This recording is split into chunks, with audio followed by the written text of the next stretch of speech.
Kiyang kaagad binati at nilapitan ni Edward Barber.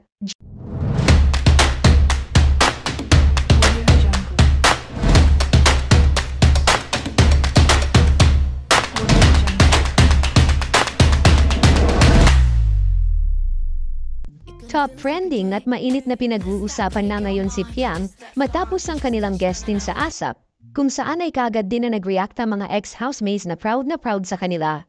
Maging si Miss Melay Francisco ay nag-post din sa kanyang account. Bukod kay Miss Melay ay napahana din si Dom at Jazz sa kanila. Ayon kay Dom ay nakaka-proud umano silang apat.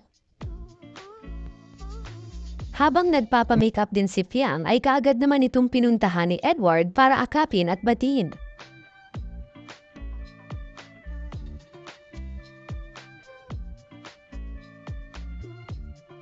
Mapapansin din na tila kinilig si Piang sa paglapit sa kanya ni Edward.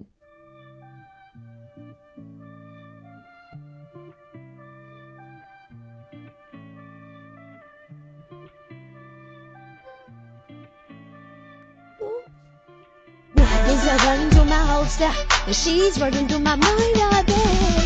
And shot the gun, love you for my whole life. If you wanna know the truth.